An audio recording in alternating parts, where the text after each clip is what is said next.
You're listening to the Yoga for Balance podcast.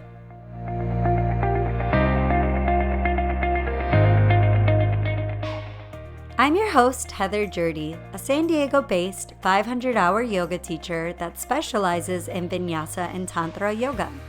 In this podcast, I'll be speaking with inspiring individuals to reveal their stories and secrets to living a healthy and balanced life. Subscribe to wherever you get your podcast for weekly episodes on topics ranging from yoga to meditation, spirituality, mindful living, and more. Thank you so much for being here. Namaste.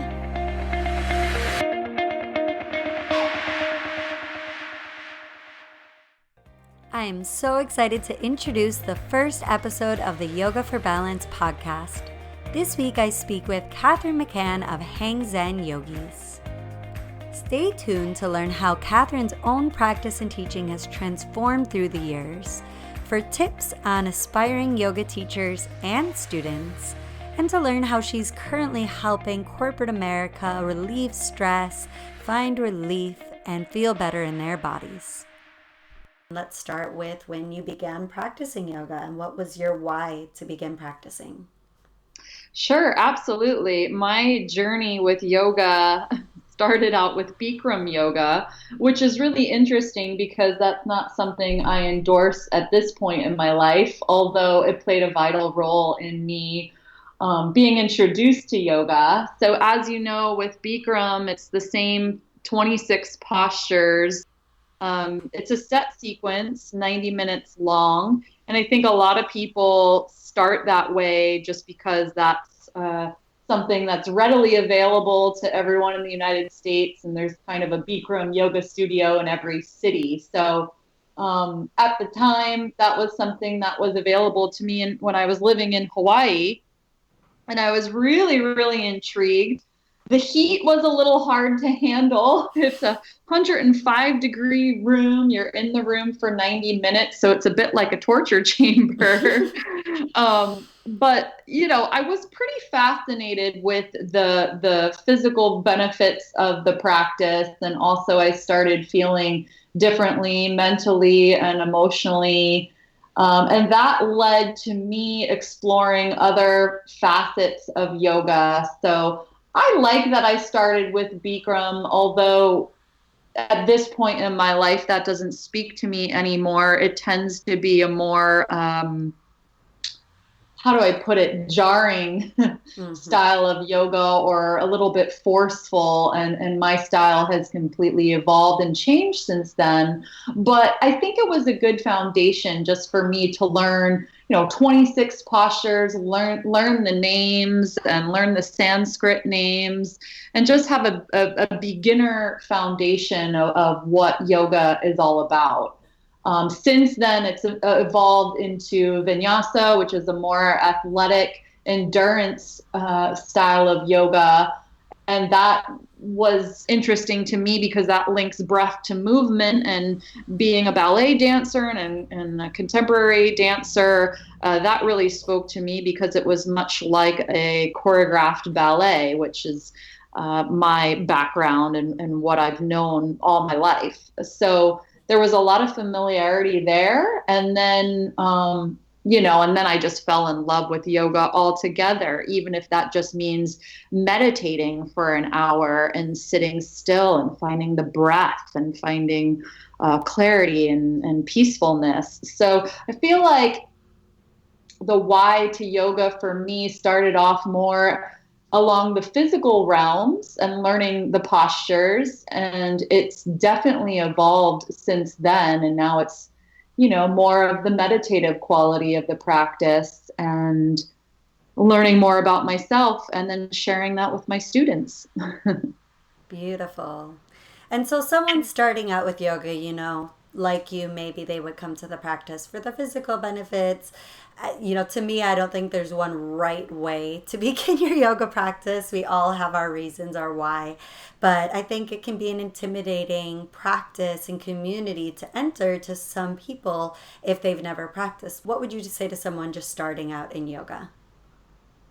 Absolutely. That's such a great question because yoga really works for everybody. That includes all ages, genders, abilities, experience levels. And that's really the beauty of this practice. I mean, my parents practice yoga, they're in their late 60s, early 70s. And my nephew practices yoga and he's 9 years old. So it really appeals to anyone and everyone. I think, unfortunately, what ends up happening is that people maybe don't have enough information about yoga and they attend a class and it might not be the right fit for them. And then they turn away from the practice. They don't make it back to their mat because they were intimidated or because, the class was too hard or it wasn't the right style. So my advice to someone starting out with this yogic journey is figuring out, what are they looking to do? Are they looking to find a more restorative practice, which in case they would want to focus on restorative yoga or yin yoga? Or are they looking for something that's a little bit more upbeat? They want to sweat. They maybe, a sculpt class, which includes yoga and weightlifting and more, something more cardiovascular. So there's just so many different ranges and options out there. I think a beginner should just do a little bit of research and figure out, who the best instructors are in the area that personally suits their needs. Perfect. And you talked a little bit about being a dancer in the past. So how do you think yoga could, benefit someone who's coming from a background like that or is currently dancing or even doing other activities? How is yoga a beneficial complementary exercise to some of those other different ways of moving the body?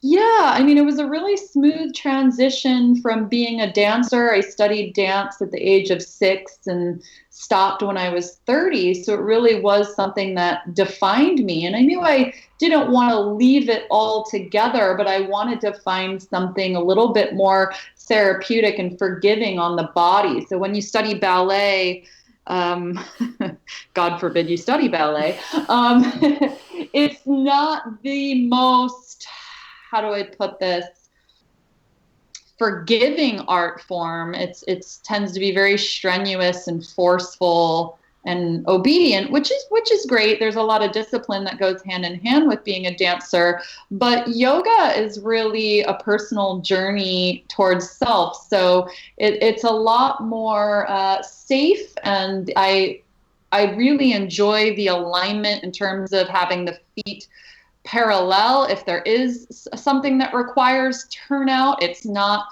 anything super forceful like I experienced in ballet. So, if you're a dancer, you come from a more athletic background, I think yoga complements any form of movement. I mean, being a teacher, I've had a lot of professional athletes, surfers, soccer players, football players, you name it, basketball players that have been interested in the practice as a way to rehabilitate, stretch the body, and just explore other modalities of movement.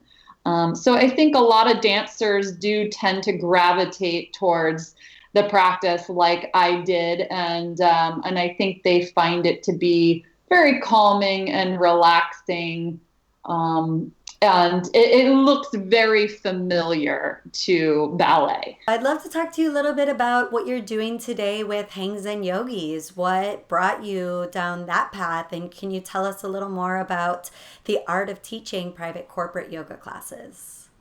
Yeah, then that's a great question because I think I more or less assume that everybody knows what that means.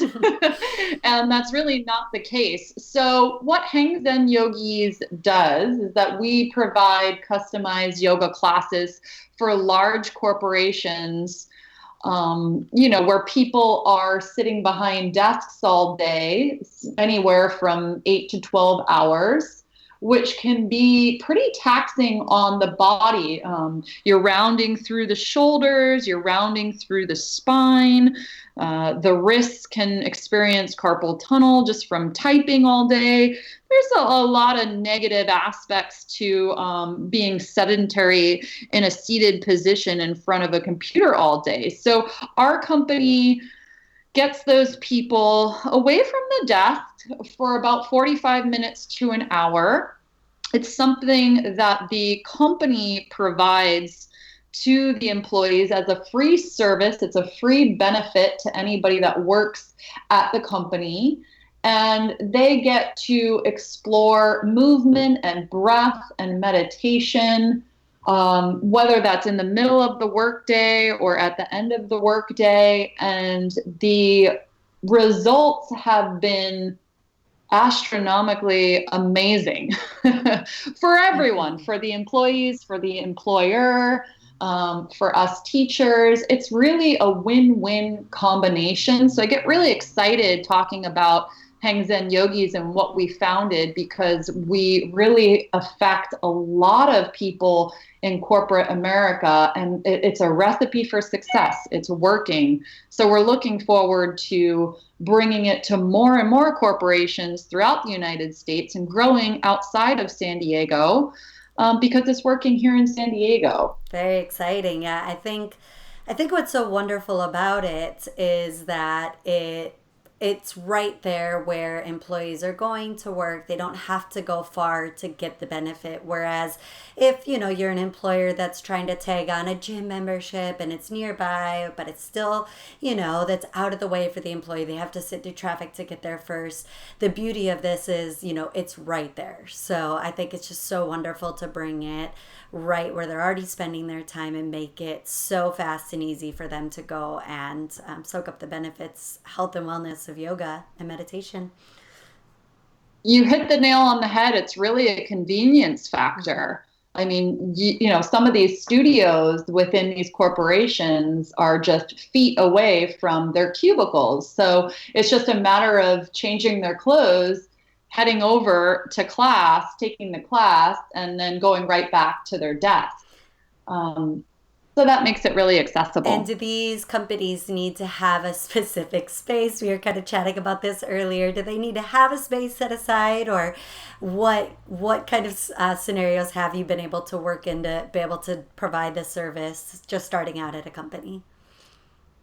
It's interesting that you bring that up, because we have so many different variations of quote unquote yoga studios at these different corporations. Sometimes we're outside in the grass practicing yoga. Some of these corporations I've been with for 6-7 years, and they realize, oh, these classes are big, they're well attended, and they end up building state-of-the-art yoga studios specifically for Hang Zen and the employees.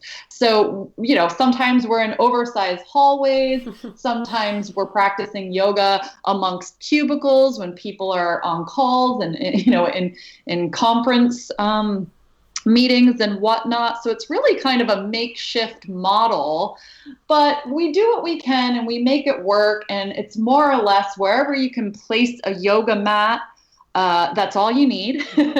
So it makes it pretty easy. But if you could put a yoga mat down on the floor and you can practice in some space that's accessible, then it's a win-win for everybody. I think it's a trend that's hitting America in general with these corporations, is providing yoga amongst workout classes, meditation classes, Zumba, functional fit, right there on site for their employees, which is amazing. Yeah, I think it really aligns well with this move toward preventative health and taking care of ourselves. And I think the growth of, yoga across the country in the last 5 to 10 years says just that. How long have you been teaching, and how have you seen the practice of yoga kind of spread among just the general population in the last 10 years? Absolutely. Yeah. I started teaching in 2009. So we're coming up on 2019. So it's safe to say I've been teaching for a decade now. I've dedicated my life to this. And it's evolved tremendously over the past 10 years, particularly here in San Diego. We're kind of at the forefront of this yoga revolution. And I think over time, and California in general is really focused on health and wellness, but the goal would be to expand this to other cities where maybe yoga isn't a lifestyle yet, because it's certainly working, and we need it in the world. Once people practice yoga and connect to themselves and connect to the practice and start to transform their lives and make those subtle shifts, I think the world will be a better place. Oh my gosh, absolutely. If you could give people one thing they could start and try doing at home today, a 10-minute tip, what would be one thing you could tell anyone to try at home? That's such a great question. And there's so many different ways I can answer that. But something that I think every single person on this planet could do is legs up the wall, Yes. which doesn't require really anything. I mean, you could literally put your legs up a palm tree. You could put your legs, up the stairs. You could do this on the bed. You could put the legs up the wall. But basically, what's happening when you do this posture is you're lying flat on your back and you're elevating your legs. So you're reversing the blood flow. So it's just so beneficial to the mind, body, and soul. The blood rushes towards the brain. It has a super calming effect on the mind. It calms the central nervous system. So I use this a lot in my classes because people will come to the class and I engage with my students and I just say, how's the day going? And I could tell, oh man, I'm stressed. I have this deadline and this person, we're not getting along. And I can just see the tension and the stress amongst all my students. And I say, today's a good day for us to start with legs up the wall. And that's something that you can do for 5 to 10 minutes. And it's really a game changer. So I think that that's a great way to begin the practice. A few other things, a child's pose, which is drawing the big toes to touch and then guiding the knees out wide and softening the belly in between the thighs and stretching the arms out long as you rest the forehead to the mat. Something as simple as a child's pose, which is also another form of an inversion. So it's really amazing what can happen when you just tweak a few things within your routine on the daily, and dedicate a little bit of time and energy towards relaxation, meditation, and health and wellness. It's amazing what can happen over time. Now, I know if, any listeners out there are like me, meditation was something I was flirting with for a long time. I knew all the, I heard about and read about all the health benefits, but it was really intimidating. And as soon as I'm a very, I think naturally by nature, fire energy, type A person, very goal oriented, and I want to achieve all these things. So sitting and trying to be quiet and sitting just with my thoughts or trying to sort my thoughts, it was really intimidating. So if someone out there is listening that hasn't been able to quite get a meditation practice going or they're still working on it, what would be your words of wisdom for them? Yeah, I think there is a lot of intimidation behind meditation. And I think the way that I like to explain it to people is that we meditate on a daily basis, and sometimes we're just not even aware of it. For instance, driving, I feel like, could be a form of meditation. Walking out in nature could be a form of meditation. Connecting to the sunset, in a peaceful disposition, watching the sun melt into the ocean is a form of meditation. So once you explain it to people in that way, you already meditate on a daily basis. And then it's just a matter of finding other facets of meditation for instance, maybe downloading an app and listening to a guided meditation prior to going to sleep, even if it's just 5 to 10 minutes. These are different ways that you can take the intimidation and the mystery out of meditation. And then from there, perhaps developing something on your own when you're starting to feel a little bit more comfortable with the concept. Then you're propping the pelvis up and you're finding a meditation cushion or a bolster, and you're sitting, in Sukhasana, a nice cross-legged position, tall spine, and you're closing the eyes, and then maybe you're meditating for 5 to 10 minutes on your own every day, and you start to feel the benefits of that. So I think baby steps with meditation is the best way to start. It's not like, you expect anybody to jump into an hour-long meditation practice that doesn't really understand the concept. So small approximations over time and being introduced to it will set you up for the right success. I think that's a great point. And I remember when I first started going through guided meditation and with a practitioner in person, and I thought, I'm not a good meditator if I lay down, but at the time I just wasn't comfortable sitting. I couldn't be in that meditative state sitting, so laying down was much better for me at the time. The point of just starting and working toward that beautiful seated Sukhasana or lotus position. It's okay to take your baby steps and to work toward that, to getting to that comfortable spot. Exactly. Perfectly put. And I try to incorporate meditation. I kind of weasel it into my classes without even my students realizing it. And then, someone might say something, during Shavasana, which is that position where you're just lying down at the end and just resting and relaxing, which is usually anywhere from 5 to 10 minutes long. That in itself is a form of meditation. So when people say, like, I don't really get this meditation thing, or can you explain it more to me? I say, actually, you're already doing it. So sometimes we don't even realize. That's a great point. People listening that may have, just started to take the journey into yoga teaching. I'd love to hear what you'd say to someone considering becoming a yoga teacher. Absolutely. I think, it's definitely a trend that's hit San Diego. It's safe to say 1 in 3 or 1 in 5 girls in San Diego is a yoga instructor, which I think is great because there's a lot of different ways to go into it. Perhaps you want to look at different teacher trainings throughout your city to expand your knowledge of yoga and to expand your personal practice. I don't think everybody goes into a teacher training thinking, I'm going to do this for a living afterwards.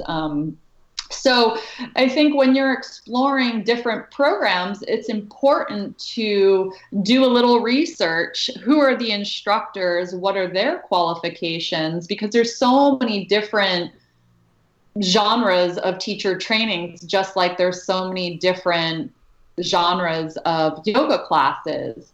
So I would say if someone's interested in becoming a yoga instructor, maybe developing a connection with a teacher that they really like and then asking them, what was their training? What school did they go through? Was it successful for them, or do they have any advice in doing so? My teacher training was more of a core power yoga teacher training, which was a great foundation. It was only a 9-week program.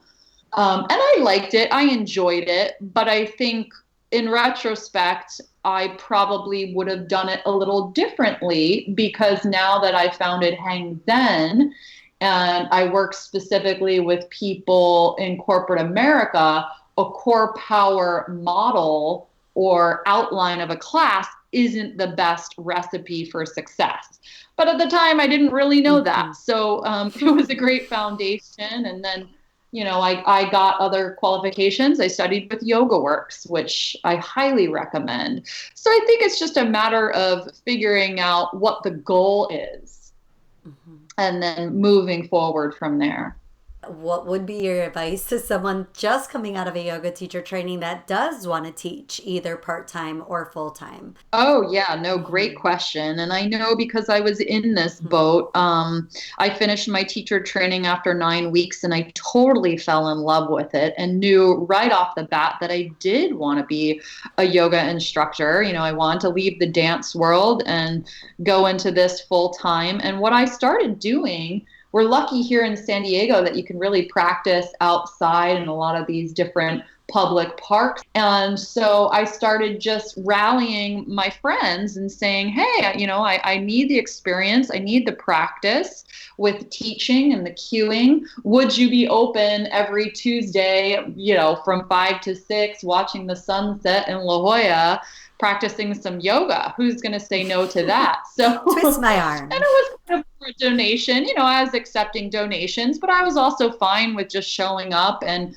putting in the work and getting feedback from people and just more or less getting the experience. So whether that's teaching yoga for your family members or a group of your friends or donating your time to different organizations, you have to get your foot in the door some way. And it's really all about experience. And then through that, maybe getting hired at different yoga studios, or sometimes they do these donation classes that are geared towards teacher trainees that just finish the program and need the experience. Very good point. And I think that can be tied in a lot of times to your training. So asking where you're doing your training, oh, do you have any opportunities for new teachers to learn? So looking for that as an opportunity is always good as well. Yeah, absolutely. And I think more and more gyms are incorporating yoga into their regimen. Here in San Diego, there's a yoga studio on every block, I feel like. But, for people that are in cities where maybe yoga isn't as popular, maybe it's a matter of starting your own program somewhere, which is obviously what I ended up doing. But I feel like there's so many different recipes for success in terms of how to start teaching. It's just a matter of tapping into your creativity and maybe launching something on your own. Absolutely. Climbing gyms, if you like to hike, if any other activity you like to do, there's so many opportunities to focus in and specialize and offer a unique yoga offering for those different communities. Absolutely. I mean, a prime example of that is I've been an ocean lover since day one. And something I really, really, truly am very passionate about is teaching yoga on stand-up paddle boards. Now that I'm older and I have a company, I don't really get around to it as much. I'm only doing a couple workshops here or there, but there was a point in time where I was teaching stand-up paddleboard yoga every weekend, week in and week out here in San Diego. So that was a really interesting niche because it connected me to the ocean. There was the element of paddleboarding. There was the element of being outside. So yeah, there's so many different fusions nowadays. And, I love the sculpt classes, although I don't take them anymore. That was another really fun way to exercise. And sculpt is a combination between yoga and weight training, which are my two favorite things. So yeah, I think there's so many fun different variations of yoga nowadays to tap into. Yeah, and to know you aren't restricted to working in those studio spaces. There's a world of opportunity, of places to teach, and yeah, not being afraid to volunteer your time. I think you had some really amazing tips for just getting your foot in the door. So thank you. Absolutely. Final question in honor of the show title, Yoga for Balance. I'd love to hear how you find balance. That's such a great question because I think every human being on this planet struggles with finding balance on a daily, on a daily basis. But for me, at this point in my life, finding balance is taking care of myself first and foremost so that I can give back to others. So for me, that means getting adequate sleep. I'm a big sleeper. I like to sleep at least 8 hours every night. I know that's not always available to everyone, but getting sleep and nutrition goes hand in hand with yoga and balance. Are we eating good quality foods from the earth, vegetables, organic foods that are going to be nutritious to the body? And also making sure that we're eating enough, drinking plenty of water. And then also for me, finding balance is making sure that I am developing my own personal exercise and yoga routine. So am I taking time for myself? Although I do teach, several times a day, am I developing something on my own in terms of how is Kathryn exercising and finding meditation and wellness outside of that being my full-time job? So balance to me really means a lot of different things, but I think it starts with yourself and figuring out what makes you happy so that you can be the best and highest version of who you are, and then opening yourself up to others, giving back. That's my idea of balance. Thank you so much. This was amazing. So great chatting with you and sharing with your wisdom with the world. Is there anything else that I didn't touch on that you think people should know about this world, yoga, meditation, what you do on the daily, and what you're sharing with the world? Oh gosh, I think we covered it all. Being true to yourself, respecting yourself, respecting others, being kind to yourself, being kind to others. Those are always great words of wisdom to end by. The world needs more of it, that's for sure. Kathryn, thank you so much for sharing your story and wisdom with us in hopes that we can all find a little more balance in everyday life. Remember to subscribe to wherever you get your podcasts and help us grow by leaving a review while you're there. And thank you for listening.